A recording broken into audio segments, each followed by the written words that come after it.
Hello दोस्तों, स्वागत है आपका अपने यूट्यूब चैनल क्यूज मास्टर्स में। तो दोस्तों, हम आपके बीच लेके आए हैं 50 महत्वपूर्ण क्वेश्चन जो कि निम्नलिखित ये हैं।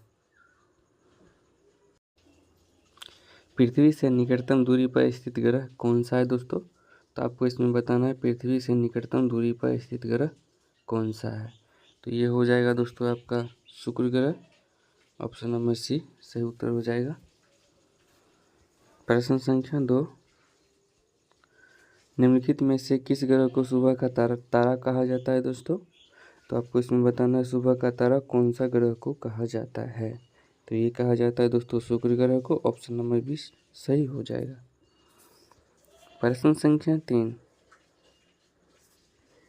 निम्नलिखित ग्रहों में से किसे सौंदर्य का देवता कहा जाता है? तो सौंदर्य का देवता जो कहा जाता है दोस्तों वो शुक्र ग्रह को कहा जाता है। प्रश्न संख्या 4, सबसे अधिक चमकने वाला ग्रह कौन सा है? तो सबसे अधिक चमकने वाला ग्रह जो है वो शुक्र ग्रह है। Option number D. प्रश्न संख्या 5, सूर्य की परिक्रमा के दौरान पृथ्वी सूर्य से अधिकतम दूरी पर किस महीने में होता है? तो ये होता है दोस्तों जुलाई महीने में। Option number D. प्रश्न संख्या 6, सूर्य पृथ्वी के मध्य अधिकतम दूरी होता है दोस्तों, आपको बताना है कब होता है अधिकतम दूरी। तो ये होता है आपको 4 जुलाई को। ऑप्शन नंबर डी सही हो जाएगा। प्रश्न संख्या 7, सूर्य पृथ्वी के मध्य न्यूनतम दूरी होता है।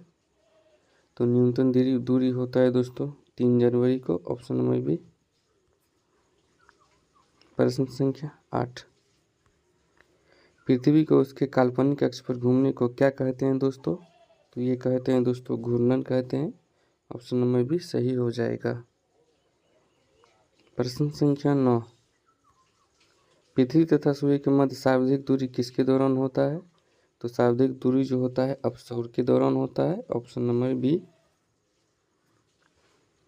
प्रश्न संख्या 10, निम्न में से किसने पहली बार कहा कि पृथ्वी गोल है?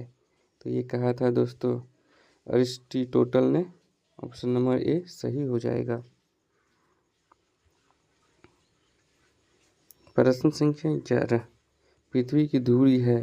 तो आपको दोस्तों बताना पृथ्वी की धुरी कैसी है। तो ये हो जाएगा आपका झुकी हुई है। ऑप्शन नंबर ए सही हो जाएगा। प्रश्न संख्या 12,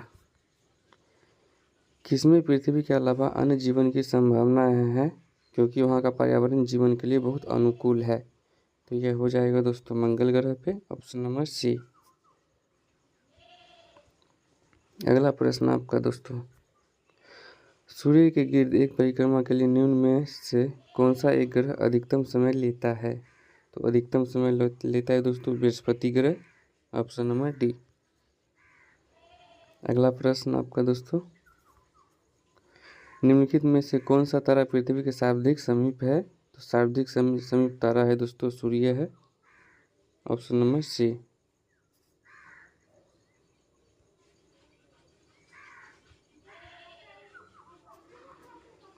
निम्नलिखित ग्रहों में से किसके चारों ओर वलय है? तो दोस्तों आपको बताना है किस ग्रह के चारों ओर वलय है।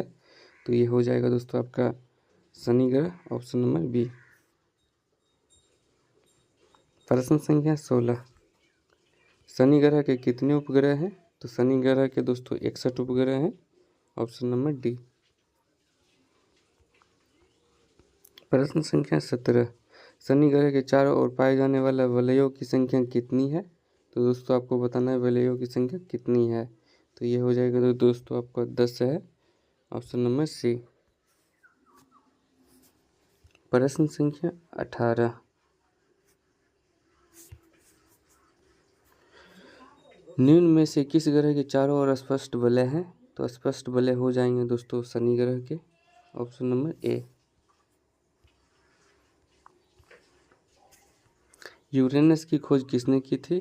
यूरेनस की खोज जो की थी दोस्तों वो हर्शेल ने की थी। Option number A. कौन सा ग्रह शाब्दिक गैसों से घिरा हुआ है? तो शाब्दिक गैसों से घिरा हुआ ग्रह है जो यूरेनस ग्रह है दोस्तों।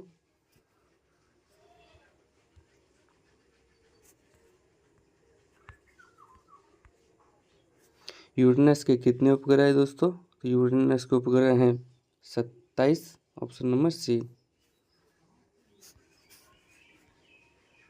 प्रश्न संख्या 22, सौरमंडल का बाह्यतम ग्रह कौन सा है? सौरमंडल का बाह्यतम ग्रह नेपच्यून है, ऑप्शन नंबर सी।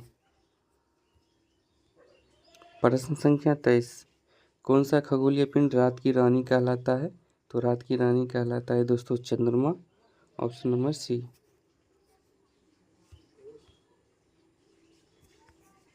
शांत समुद्र और तूफानों का महासागर निम्न में से कहा जाता है दोस्तों, किसे कहा जाता है? तो ये कहा जाता है दोस्तों चंद्रमा का, ऑप्शन नंबर ए। प्रश्न संख्या 25, सी ऑफ ट्रैंक्विलिटी कहाँ पर स्थित है दोस्तों? तो ये स्थित है दोस्तों चंद्रमा पे, ऑप्शन नंबर बी सही हो जाएगा। प्रश्न संख्या 26, कौन सा ग्रह हरे प्रकाश को उत्सर्जित करता है? तो हरे प्रकाश को जो उत्सर्जित करता है दोस्तों वो करता है वरुण ग्रह, ऑप्शन नंबर बी। निम्नलिखित में से कौन से ग्रह के शाब्दिक प्राकृतिक उपग्रह अथवा चंद्र हैं? तो ये हो जाएंगे दोस्तों शनि ग्रह, ऑप्शन नंबर बी।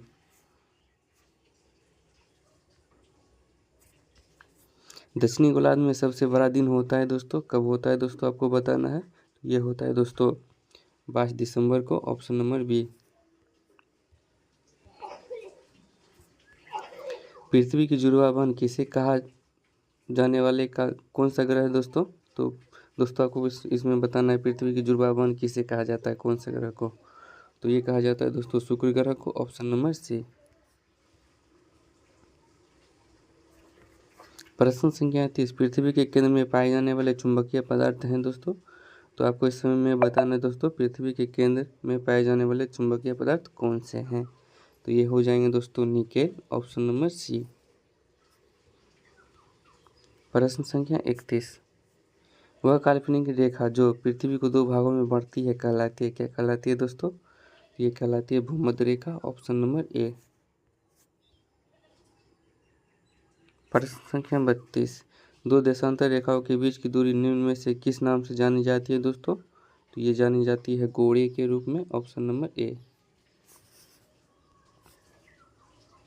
प्रश्न संख्या 33, वह अक्षांश रेखा जिस पर सदैव दिन व रात की अवधि समान रहती है क्या कहलाती है दोस्तों? तो ये कहलाती है भूमध्य रेखा, ऑप्शन नंबर ए।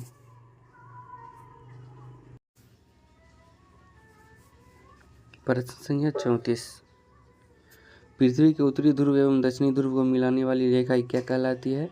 तो ये कहलाती है दोस्तों देशांतर रेखाएं, ऑप्शन नंबर डी। प्रश्न संख्या 35, निम्नलिखित में से किस स्थान का प्रामाणिक समय एवं स्थानीय समय में कितना अंतर होता है? समय में कितने का अंतर होता है? अगला प्रश्न दोस्तों, निम्नलिखित में से किसे प्राथमिक चट्टानों की श्रेणी में रखा गया है? तो ये रखा गया है दोस्तों आग्नेय चट्टान को, ऑप्शन नंबर ए। प्रश्न संख्या 37, पृथ्वी के द्रव पदार्थों के घनीभूत हो जाने से बनी चट्टान को कहते हैं दोस्तों? तो ये कहते हैं आग्नेय चट्टान, ऑप्शन नंबर बी। प्रश्न संख्या 38, जो पठार चारों ओर से पर्वतमालाओं द्वारा घिरे होते हैं क्या कहलाते हैं? तो ये कहलाते हैं दोस्तों अंतरपर्वतीय पठार, ऑप्शन नंबर सी। प्रश्न संख्या 39, धरातल के शाब्दिक भाग पर निम्नलिखित में से किस चट्टान का विस्तार पाया जाता है? तो ये पाया जाता है दोस्तों अवसादी चट्टान का, ऑप्शन नंबर सी। प्रश्न संख्या 40, पेट्रोलियम किस चट्टान में पाया जाता है दोस्तों? तो पेट्रोलियम पाया जाता है दोस्तों प्राचीन संस्तरित चट्टान में, ऑप्शन नंबर ए। प्रश्न संख्या 41, निम्नलिखित में से कौन परतदार चट्टान नहीं है? तो परतदार चट्टान नहीं है दोस्तों वो क्वार्टजाइट है, ऑप्शन नंबर बी। प्रश्न संख्या 42, निम्नलिखित में से कौन सी रूपांतरित चट्टान है? तो रूपांतरित चट्टान हो गई दोस्तों नीस, ऑप्शन नंबर ए। प्रश्न संख्या 43, निम्नलिखित में से कौन कायांतरित सेल हैं? तो कायांतरित सेल हो गई दोस्तों संगमरमर, ऑप्शन नंबर डी। प्रश्न संख्या 44, अंतरसागरीय भूकंपों द्वारा उत्पन्न समुद्री लहरों को क्या कहा जाता है दोस्तों? तो ये कहा जाता है दोस्तों सुनामी, ऑप्शन नंबर डी। प्रश्न संख्या 45, सुनामी किस भाषा का शब्द है दोस्तों? तो ये आपको बताना है, इसमें हो जाएगा दोस्तों जापानी भाषा, ऑप्शन नंबर सी। प्रश्न संख्या 46, एल-मिस्टी ज्वालामुखी किस देश में है? तो एल-मिस्टी ज्वालामुखी जो है वो पेरू देश में है, ऑप्शन नंबर डी। प्रश्न संख्या 47, विश्व के विशाल वलित पर्वतों की रचना आज से लगभग कितने मिलियन वर्ष पूर्व हुई? तो यह हुई थी दोस्तों 320 मिलियन वर्ष पूर्व, ऑप्शन नंबर सी। प्रश्न संख्या 48, फुटबार पठार निम्न में से किस देश में स्थित है? तो ये स्थित है दोस्तों पाकिस्तान में, ऑप्शन नंबर ए। प्रश्न संख्या 46, निम्नलिखित में से कौन ठंडी स्थानीय पवन नहीं है? तो ये हो जाएंगे दोस्तों फाइजेम, ऑप्शन नंबर डी। प्रश्न संख्या 50, विश्व में महाद्वीपों की कुल संख्या कितनी है? तो ये हो जाएगा दोस्तों 7, ऑप्शन नंबर बी। तो दोस्तों आपको कमेंट बॉक्स में ज़रूर कीजिएगा कि फटाफट 50 क्वेश्चन का रिवीजन आपको कैसा लगा। Thank you.